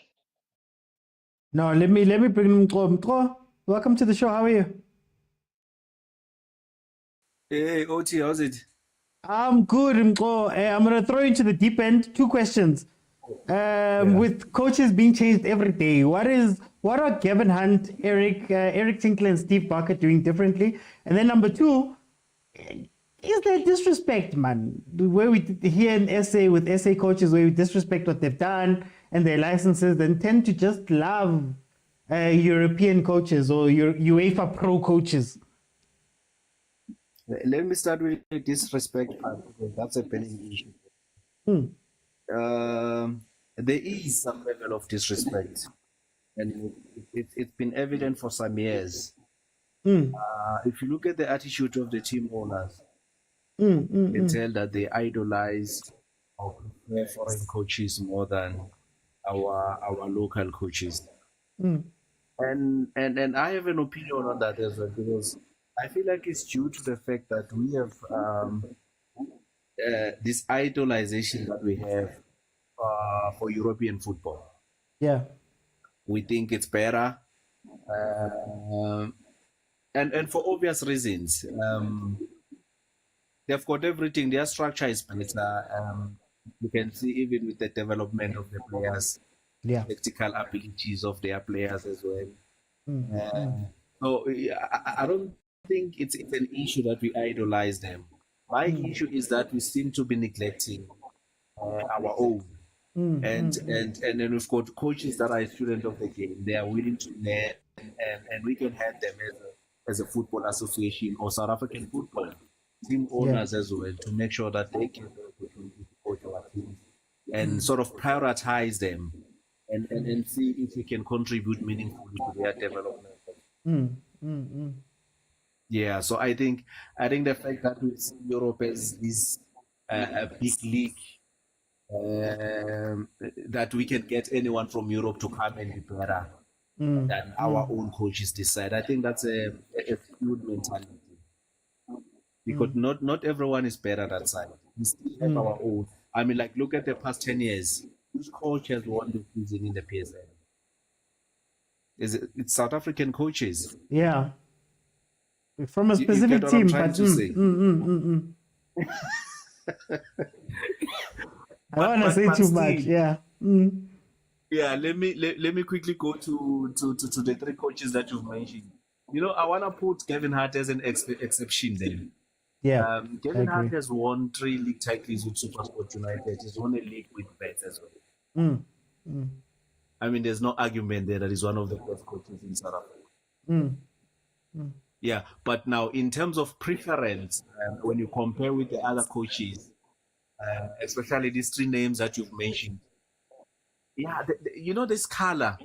I mean, like, we are afraid to mention this thing, but as soon as the coach is white, it seems to be better treatment that they get. How many times has Dan Malisela been fired? Way too many times. Way too many times. Too many times. And I'm a fan of the guy. Beautiful football. But he doesn't seem to be a favorite to these team owners. And I can't get why. So it's a tricky one, because it seems as if the white color seems to be superior all the time. Because look, they don't get a black coach from Europe to come and coach in South Africa. Why is That's true. That's true. Actually, we have an issue? Yeah. I want to jump in before I go to Kumo. There's a reason why I'm asking these questions. I think on the question of those 3 coaches, I think, when you aligned with the team that you're going to, and you guys, I guess, get each other and understand each other. Coach Barker, for example, has got a big distinction of being able to run the team the way he wants to build the team the way he wanted to build it, to do everything the way he wants to. I mean, his technical team all the way down to DDC, it's his technical team of his people that he's had for years, right? So I think there's an agreement there, Stellenbosch, that, okay, we're not going to give you a lot. And I think the other way around is also true, that I'm not going to be expected to give you a lot. So if you're not going to give me a lot, I'm going to keep you safe. I always say in the league, there's safety coaches. There's safety coaches, there's guys that you keep. But it's also the culture of the club itself. I think Stellenbosch wants a long-term coach. They don't want to be obsessed with the little nitty-gritties. They don't want to jump into the football. I think Supersport is the same way. They found themselves a very experienced coach. I mean, Coach Gavin is more than 30 years, almost 30 years, or over 30 years, experience coaching in the league. So they brought him in and they say, you know what, my guy, we're not going to give you a lot, but you're going to have your control. We know your resume. Just run it. I think Tinkler is the same way. John Comitis is not an owner even previously that used to chop and change a lot. So I think the culture of the clubs also plays a role. And when I say the culture of the clubs, I also mean the ownership of the clubs, right? Like I said, these clubs, they try to distance themselves from the football. The rest of our clubs, honestly speaking, are clubs that are always involved in, you want to do this, you want to tell this person, you want to do that. And then if my owner is the person who thinks that they understand football more than me, obviously at some point they'll get angry at me and let me go. Chipam Pengesi said something very important in his interview with Robert Marawa, where he said that I'm learning to step away. I'm learning to not be involved. I'm learning to be in the back. So I think there's a lot of interference when it comes to those type of things. On the secondary question, I feel as though there's a perception problem, a public relations problem. And I think all of what we think of these coaches comes from things that are said. We all think Ramovic is an incredible person because Tim Sugazi came out and he spoke out in depth about him, saying that, you know, UEFA, what, this is the coach, you guys must get your licenses up and do all of that and do all of that. And in turn, as the public watching football, we've taken that and said, oh, you know, he plays great football. He's building all these things. But in actual fact, his record is probably the same record as a lot of coaches in the league. At TS Galaxy, he's probably not the best coach that has been at TS Galaxy in terms of success, even. You look at Abo Kuchimpi, Amazulu, right? When Benny was at Amazulu and he had Amazulu at number 2 and allegedly looked at Bab Zungu and said, Bab Zungu, for me to go and make this club a contender in Africa, I need you to spend money. I need you to give me what I need. And apparently they had a fallout over that. It's a rumor. They had a fallout over that. He's gone. But then Ubab Zungu turns around and brings in Ufotloza and gives Fotloza things. In fact, he wanted Fotloza to be his technical director before he left. Then he brings in Abu Pablo Franco Martin, who's about to get a lot more stuff. You look at the Pirates. Mandat Nigazi and Fadlu Davids go and take that team to a final of the Confed. Nobody's crying for him to be head coach and to carry on what he's doing. Everybody got excited when Zimbabwe comes into the picture. So I think it's a very big perception thing that we have in ourselves as well. Even when we look at ourselves, we had a conversation weeks ago or months ago about Coach Pitso. And I was asking a simple question. Coach Pitso has 3 Champions Leagues. He's coached in what? Four different countries. He's been top 10 on the rankings of coaches in the world, the IFHSH rankings. He was top 10. Been to a Club World Cup, finished 3rd. But yet, we still say that he can't coach in the English Premiership. We say that he can't coach in France or in Spain, in the top leagues, in La Liga, in League One. Meanwhile, there's coaches in League One that have not taken a game of first-team football. There's a guy who's joining the English Premiership, the new Leicester coach. He has not coached in a top league. He promoted his last team to the top league, and this was meant to be the season where he was going to be coaching there in the top German league, the Bundesliga. He's a Leicester coach. But now with ourselves, we can't bring ourselves to say, no, Pitso deserves to be. Pitso is good enough to coach in the English Premiership. What do we always say? Maybe the Championship. Yo, Gafi wala. We have a thing within ourselves where we look at it and it's played out within our teams. And I'm going to say something maybe a little bit controversial. The guys who have long-term jobs right now look a certain way, are a certain way, and their managements are a certain way. And the chopping and changing that's happening in our clubs, unfortunately, the managements look a certain way. Which then leads me to the next point that I want to ask, the last point that I want to ask the panel. Where do we place our clubs in this? Clearly, Stellenbosch had a long-term plan that is now panning out now. Supersport has a long-term plan of viability where they go, all right, guys, we need to survive. Even if we need to sell players and do all of the stuff, we've got it. We've got Cape Town City that's building, and they need a certain a certain continuity at the coaching. Are the rest of the teams, what role do they play in this? And are they also planning long-term? Or are they just changing, chopping and changing? I said at the beginning of the show, you can't bring me 10 tens and then bring me Ernst Middendorp in the same season. I'm going to ask you, what is your plan for going forward? Kumo, what is the role of the teams in this? Because at the end of the day, coaches don't hire or fire themselves. At the end of the day, those European coaches that are brought in are not, they don't arrive cup lane and get a job here. They are fetched, right? When they're chopping and changing and nothing is changing at the club and they don't want to spend, well, what is the role of the club in this whole situation here? So you want me to pretend that I'm humble? Go for it. Go for it. Yeah, I'm a Sundowns supporter. I can't relate. You understand? Now it's like our previous president over there, he wants Pitso to be like the Alex Ferguson of Africa.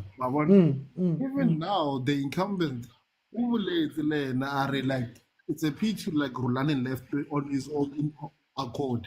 But now this chopping is maybe it's something that you should actually ask your neighbors. But okay, just to give a broad answer, it depends on how ambitious the team is and the goal of the club is. Because some people want instant gratifications, right? Some people want an ice boy. Some people require longevity, like your Stellenbosch, and last season at least it produced something in terms of silverware instead of positive bank balance by selling of your players. So some people want bottom line, super sport, hence why they keep making a profit by selling to Sundowns. I can remember some super sport is all about multi-choice as a CEO and board members. So it must make sense for them to actually keep super sport. So we can't really blame Stan Matthews and the likes, right? So Babangwe, they're just happy to be in the PSL. They don't care whether they win, they lose, as long as they can sell to their fans, their merchandise, they can sell potato chips. You know what I mean? So it depends on what your ambitions are. So now, as a Sundowns supporter, happy. I have no question. I have no reason. I have no reason to actually answer this question because I can. No, Kumo. Besides the ambition, right? I'll give you an example. Marumo Kalans. Marumo Kalans hires 10 tens, or then they hire somebody else, they get relegated, fine. Baraka Status, they come back. They hire Dylan Kerr. They go back to the coaches that were, taking. Then Dylan Kerr leaves, and they go back to 10 tens. Again, on top of that. They sign coaches, they fire a coach, they sign another one after that. They hire a coach who does well. They find another coach because they're like, hey, Kumo, Ice Boyaro, now whatever. I'm going to go find somebody. They find that person, it doesn't work out. They go back to Ice Boy. Ice Boy is doing well. is that a way to run a business? Because at the end of the day, even when they're moving, what I like about what you said about Sundowns is that from Pitso to Rulani to Mangoba, or Pitso to Mangoba and Rulani to Mangoba, that's what, 15 years of coaches that have been within Sundowns. You haven't rocked the boat. You get what I mean? Like there's a pattern, there's a thing there. You know, Supersport goes, we don't want to spend too much money. Let's go find the most experienced person who's good at developing youth so that we can keep this machine growing and we'll hold him. Stellenbosch goes, we don't want to be part of these development things and all of that. Let's go scout a coach. Zwagala Steve Parker, you know how development works. You come from tax, build us a structure that's similar to tax so that we can keep the club going. We'll sit back. If we're successful, we'll be successful. Is it too much to ask from the other teams to, at the very least, have a plan? Like, you know. Yeah, you know, it might seem like Marimo Gallant's owners don't have a plan, but for them it makes sense. And to be honest, we don't have to understand it. Some plans are clear. Because right now I'm just gonna add shoes like to speculations, you know, conspiracy theories. But from the way they're operating, that's one, or you know, they're just buying this thing for vanity reasons or for underhanded reasons. We don't know why they do it, but the fact for him, as long as the rules allow them to do, it's their prerogative to exploit the rules that they can buy, relegate, and buy, relegate to their heart's content. I don't know for whatever reasons they want to do, but as long as the money is there and somehow, because like if you look at it from a they aren't selling any players, they aren't winning any tournaments, but they keep on investing over and over and over and over. And hence why I say this is where we come and speculate and also add our conspiracy theories to this modus operandi. Okay, well, at least there's a modus operandi. Hey, but anyway. Audible? Yeah, you just cut a little bit, but it's fine. It's okay. It's okay. Let me bring in Pumutso. Pumutso, what role do the teams have to play here? What role do the teams have to play here? Because they're the ones who are chopping and changing coaches. They're the ones who are bringing in old coaches and doing the same thing over and over again. What role do they have to play here as clubs? Our clubs need to have structures. A great planning where they know what is next and what if this fail, what they will do. If you can check even our big clubs such as Pirates, Kaizer Chiefs, they are failing with structures. How can you hire Midindro, then you hire Gavin, and it's different footballs. So you do not know what kind of football they want to play. So our owners need to have someone who knows how to run a football club. They're running these teams like they just want money. So I cannot say they do not have plan because I do not know what they want.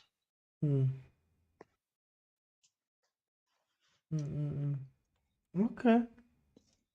Let me go to Mko.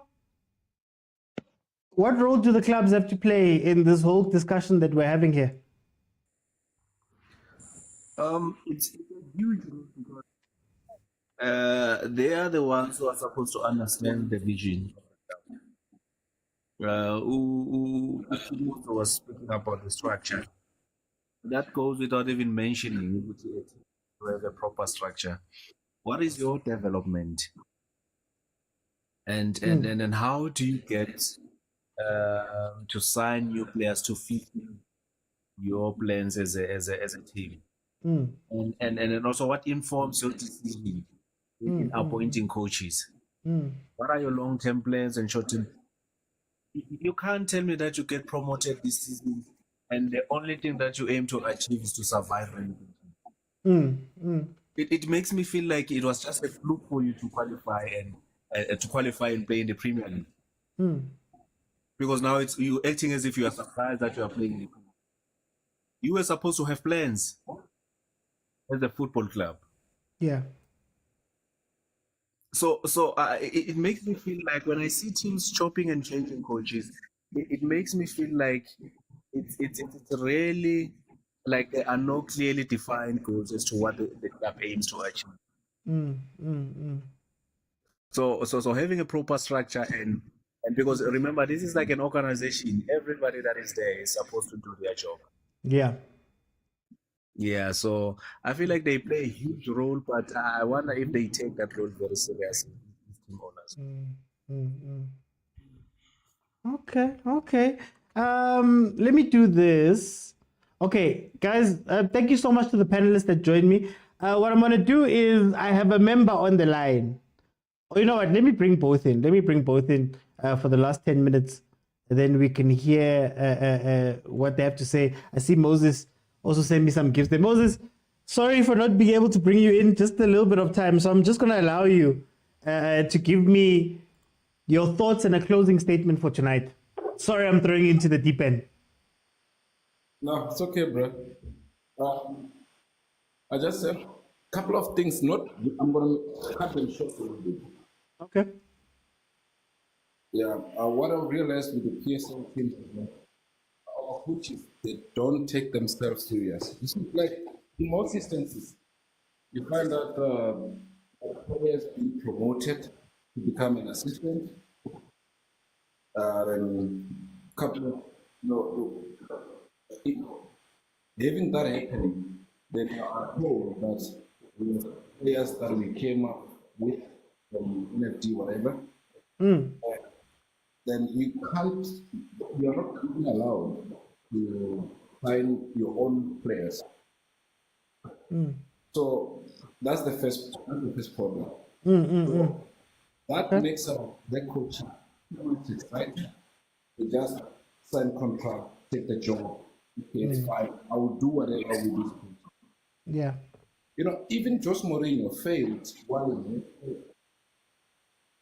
You understand? So I mean, it's not only about the players. It's about who are you going to play, and how did the team play previously? Is the team going to play different?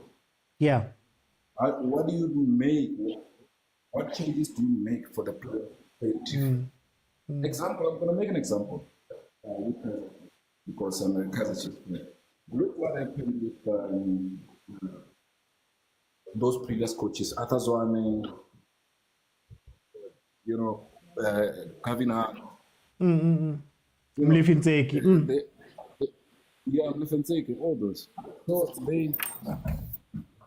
they went to a job without having players.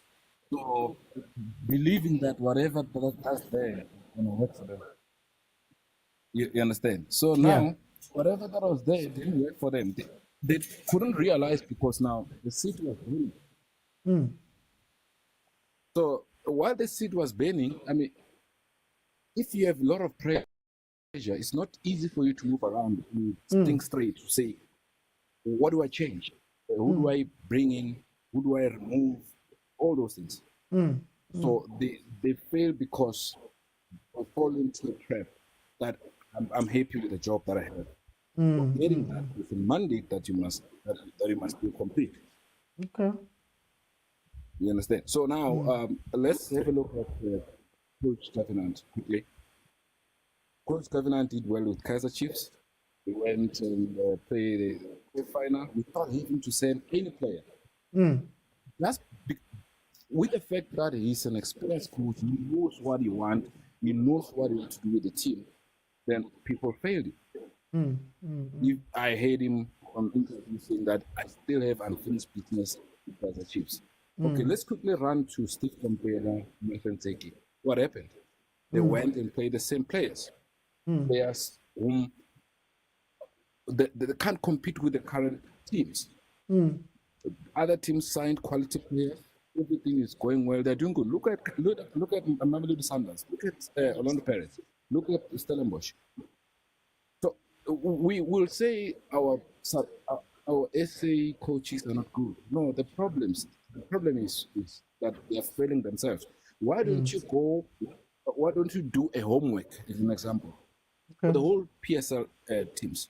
When you apply, if you have applied for 3-4 teams, then you go and do a research. Check what those teams were lacking. What do I need to improve? Where do I need to improve? So get your own scouts. If they don't allow you to sign new players or expensive players, why don't you send your guys to go and look for guys who can do a better job? It's easy. Okay. So, like an example, I made a comment to say, let's take a tender and give it to a white guy and a black guy. Check what happens. Our fellow black brother will go and save money, buy a piano, move from township, stay in Bendo, pay people the city money, and check the project. People will be crying and saying there's potholes, this and that. But a white guy will go there and do a proper job. You know, the reason why they do that is because they think ahead. It says, let me do a proper job here. If they're going to bring another guy maybe in a second street, then he doesn't do the job. They will call me. I'm gonna go and do that job. Okay. Simple. So our coaches, they don't have enough confidence to say, look, you are giving me a job. Okay, let me go and get my own players. You do not, if you're gonna send Dion Shepherd to get you Gonzalez while you're a new coach, I mean, what sense does it make? Okay. Go and get your own new players. For time's sake, Nobody knows about them. For time's sake, apologies, but I have to jump in for time's sake. I'm a bit strapped for time. No problem. Malube Kutso, welcome to the show. Hi, Mr. Yazi ngithi ngizokhuluma ngefootball mara kungayenzi kanje. You've got closing statements about what we've been speaking about today. Irvin Khoza is a black man, and he pays our team in grant with 3 million. The previous leadership with PSL was a white man, and the winner of the PSL was getting 2 million. Marian Roberts is a white firm, Wisi Bridge. So before you come here and look down on us as black people with your inferiority complex, you better make sure you're doing your research. Please, guys, don't come here and challenge us. Some of us will take back consciousness serious. I'm very disturbed by the previous speaker, with all due respect. But anyway, going into football, self-respect, Mr. Oti, is important. Coach Pitso, Coach Rulani have a view on themselves.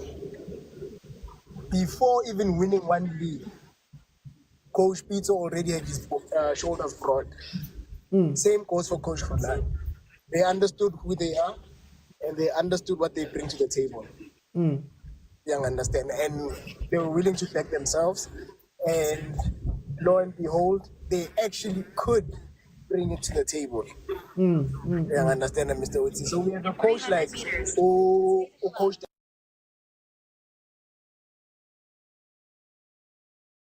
Okay, I'm sure I was praising it, but Coach Tentens has done it and has proven he can coach. You understand, Mr. Oti? You can coach any player who plays his philosophy. So his ability to coach is out of this world. However, for me, I would say he doesn't believe in himself. He doesn't back himself the way Coach Rulani backs himself, the way Coach Pitso backs himself. He might talk a big game to us, but he doesn't talk a big game to the boardrooms, which is why someone has the audacity to ask him to work without a contract, to ask him to work in combination with a different coach without his consent. So I think some coaches lack self-respect and self-awareness before we take it to the teams. The teams will always disrespect the employees. And disrespect, I use the word disrespect loosely. They will always disrespect because there's plenty of fish in the sea. The guy with the money will never see value in the way a broke guy does. And it's for all these reasons. There are so many other girls willing to bust it down like an eagle for him. So he doesn't mind. Whether you are coming or you are going, Jay-Z will cheat on Beyonce. You will never cheat on Beyonce. You see the value, but Jay-Z also has other human beings of that caliber putting in CVs. So what I'm saying is that coaches are taken for granted because they also take themselves for granted. What we are seeing with the coaches about CMA with this merry-go-round is because they don't believe that they have the cojones to lead the ship without faith. They don't believe that if they take the pressure job, they can actually conquer. I think number 8, thank you, you know, like some people here. Thank you, hand on chest, thing, head out. No, back yourself. That's just it, Mr. Uzi. So then, but Malome, can I ask you about the teams themselves? Do we also have a self-respect problem at a team level too? You know, where Libona, they perpetrate a lot of these things. Ki ratela UEFA Pro license because I feel like it's better than these guys, even though this guy has done better. We don't go and create systems and structures and all of that stuff. Is there also maybe one lacking at a team level too, in terms of South African teams? If you had asked me this 2 months back, I would have said yes. Okay. But having listened to certain professionals on specific coaches, not all coaches, but specific coaches, you listen to Timinete Mabalane speak on Rukron. You listen to Willard Katsani speak on Stuart Baxter. Those players, you hear the caliber of players I've just suggested to you. They say the first time they were coached, Mabalane says throughout his career, the first time he was coached was when he played under Rukron. He says he almost finished his career without having been coached. And he only realized this when he was coached by Rukron, which actually coaching is extensive. So teams sometimes also as managers and CEOs and club owners, they get to observe this and they see certain people at work. And they're like, actually, we didn't know it goes that extensive. And word goes out, which is why they get sometimes these subpar coaches because they're hoping to get who's this guy at Pirates? Jose Rivero. Jose Rivero, someone who actually goes into the detail to understand, you know what? Umfukeng is a skillful player who wants to express himself. I'm going to coach him and I'm going to give him that free will as well. So in as much as there is self-hate, and I have to credit Sundowns. Like I said in Coach Rulani, it was sort of heartbreaking. Sundowns had proven to be the epitome of black excellence in this country. By the way, Mr. Oti, for the past 6-7 years, only black coaches have won the league title. or those who are speaking of white people, only black coaches have won the league title. And they come in the frame of the Sundowns. Only black assistant coaches have won the league title because of the Sundowns. So we do have certain teams I that agree. respect and value our local South Africans. Unfortunately, and you all can see it's moving in a different direction. But also, speaking for our teams, we have had insight with some of these coaches from international standards who played internationally come with something different, because we have to understand who Kroll is. That is the former Dutch captain, Mr. OT. So he had to have shocked about when you talk of Stuart Baxter, you talk of someone who's in charge of, I think, England under 23. So he had to have shocked about Sweden, I think, national team. So we're talking of high caliber coaches here. Not everyone can actually replicate that, but it's because these managers have seen these European coaches work, and they think everyone is like that, and they think they can attribute it to the UEFA Pro license. And sometimes you have to look at the man that you are assessing, not his skin color. What you are assessing is the former Dutch captain who played at the World Cup final and leading his team. You are not assessing a white man. You are assessing a legend of the game. And it's just like how Coach Benny was able to take an Amazulu to number 2. The black Benny McCarthy, by the way, if I must say, was able to take Amazulu to number 2. And a white for Khoza has failed. A white, kind of who's this guy, he has failed to even make the top 8. I'm sorry, man, that statement rubbed me off the wrong way. You understand, Mr. OT. So, when you look at Benny McCarthy, are you looking at a black human being, or are you looking at a former Champions League winner? Are you looking at an FC Porto top goal scorer? Are you looking at a Blackburn Rovers top goal scorer at one point, missing out by a thread on EPL top goal scorer? I think that's where they miss it, Mr. OT. Okay. No, but because of for time, I think there's something I wanted to ask you, but time. Guys, let me say, for me, thank you to everybody that joined. Let me say, for me, everybody has to prove themselves. And I think the problem with us is that, and I've been on this train. Maybe I'm not the right person to speak about this, but I've been on this train for a very long time. Everybody has to prove themselves.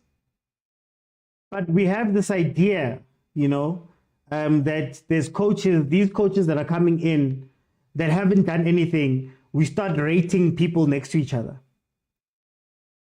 Nasruddin Nabi is an incredible coach with his pedigree and his CV and everything that he's done.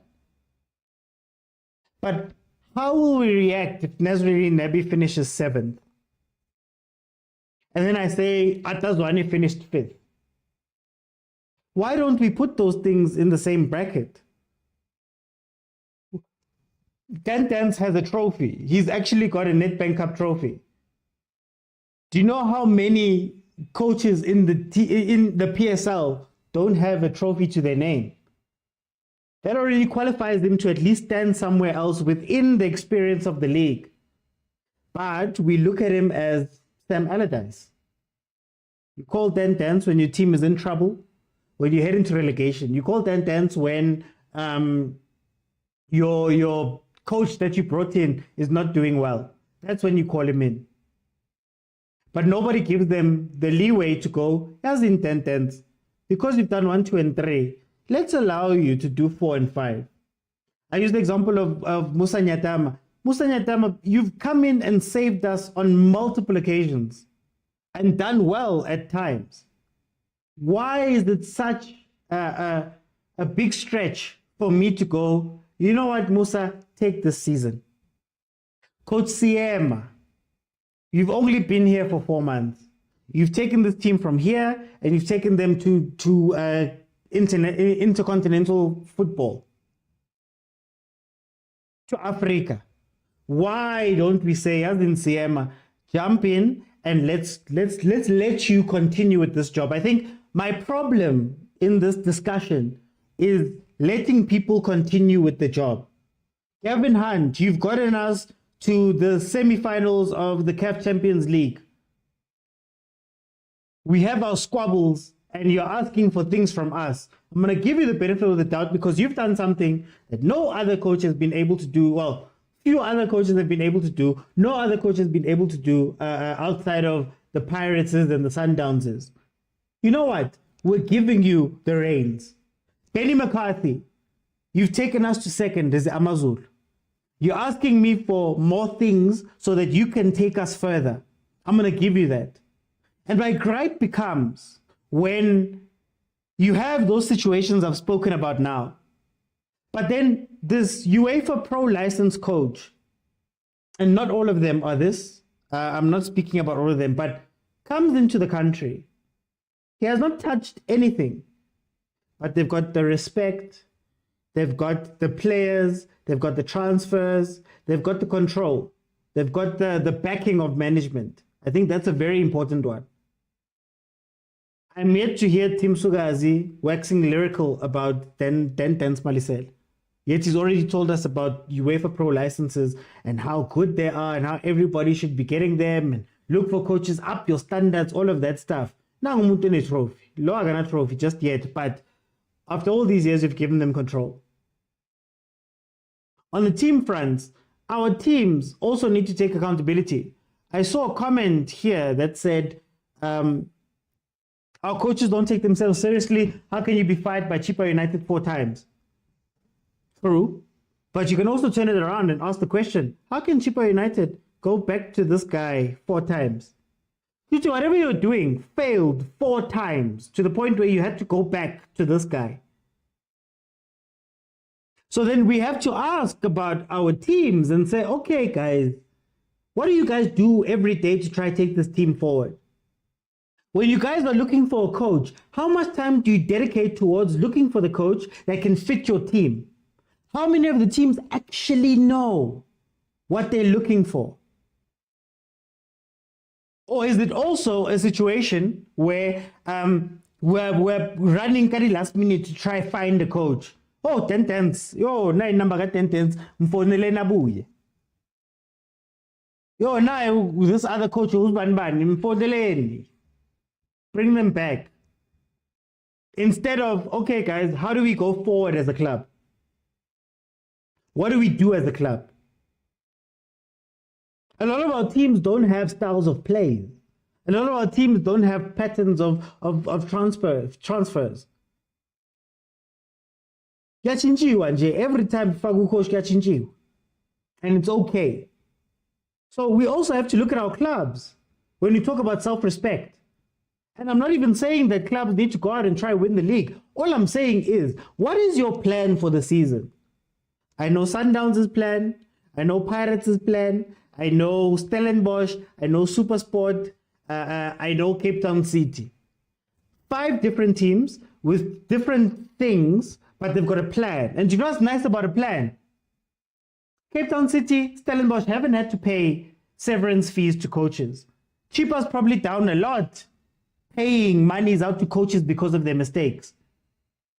When they look at their players, you can bring in Abotabo Notata, for example, and they can be in the club for a while, and you can build around them and maintain a lot of things around them. Or City, or Cape Town City, or Stellenbosch, we're not going to go sign you all of these different players, but you know how to develop, so you're going to be the one who's maintaining on that side. They know what they're going to do. Supersport, same shandis. Tell me what the plan is at Richards Bay right now. Tell me what the plan is at Skukune right now, should the coach leave now. Tell me what the plan has been at Kaizer Chiefs for the 10 years where we haven't had a trophy. Look at how, for example, they're moving heaven and earth for Nabi, or they seem to be wanting to move heaven and earth for Nabi right now. Why couldn't you do that for Gavin Hunt? And Jambox, I hear you about financial status of a team. I get you. But this is what the disconnect that I have. If I'm firing 4 coaches in 2 years, and I'm having to pay all that money to those guys, might as well have gone and paid Benny. If I am chopping and changing players every single year because they're not fitting with what the coach wants to do and all of that stuff, might as well have gone with the other coach and given him the resources to go and do what he needed to do. It could have been cheaper. When Chiefs is changing 6 or 7 players every single year and bringing in and bringing out and bringing in and bringing out, those are signing fees, those are contracts, those are this, those are that, those are that, those are that, those are that. You're bringing in another coach, you're bringing in his technical stuff, you're doing all of that stuff, right? You're probably still paying Tseki off, you're still paying Zwane off, you're still paying Gavin off. When you could have sat down and realized that, okay, this is the line that I want to take. And that clarity saves you money. That clarity for finance purposes is very good. So our teams also need to take themselves seriously. I'm going to end off with saying, with pointing at the coaches though, you can't keep going back to Chipa 4 times. You can't keep going back to Marumo Kalets. You can't keep going back to Skukune. You can't be going back and then expect that the next time somebody wants me or the next time I sit at that table, they're going to take me seriously. If I was in trouble and I was 3 months out from the league and I called you and you came running, knowing that I don't have a contract for you, knowing that I don't trust you, knowing that I'm not going to pay you, knowing that I'm not going to give you the players, knowing all of those things, you know what's going to happen the next time you come and negotiate with me? I'm going to take you lightly because I know you're going to sign. You're hungry. I like the point Malume Kutso made. Coach Pitso, you can't mess around with Coach Pitso right now. If you want to sign Coach Pitso, he's laid down the groundwork that you know that you're going to have to be paying. You're going to have to pay for 12 members of staff that are coming with Pitso. Goalkeeper, coaches, analysts, what. So you can't play. I'm sorry to say, 10 I can play when he's in front of me. Aye, man. 10, man, bam, 4 months, 4-month contract, bam. What do I sign? While I go and fetch my Europeans later on. Can't do that to Pitso because he's laid the groundwork. You can't do that to Rulani. You can't do it to any of the other myriad of big coaches. Why? Because they take themselves seriously. But now, unfortunately, Abu Tentensa, Sam Allardyce, Roy Hodgson, it's lit. We can't find a coach. We're in trouble. Let's go fetch him. He's going to come. And he's going to save us. We're not going to be relegated with Tentens there. We're not going to be relegated with whoever there. We know. Kaitano Tembo. So it's an interesting conversation to have, but it is the merry-go-round of our league. Tomorrow, I want us to rank the coaches. Tell me who you feel is in your top 10 going into the season. I think that's where we're going to go with it. Hopefully, there aren't any more changes. The show is on every Monday to Thursday at 7 p.m. So please join me here live and then also follow the account. I've got football content that I drop almost daily. I've got some stuff that I have on YouTube as well. If you want to join our WhatsApp group, the official WhatsApp group where we have these conversations more in depth with a lot more time, 3 a.m. you could wake up and send a message and somebody will reply. It's amazing. If you want to join that, head on over to YouTube, click on subscribe, click on join, and you'll be given access to that WhatsApp group and you can come have conversations with us. Guys, thank you so much for joining me. I'll see you then tomorrow at 7 p.m. Bye, guys.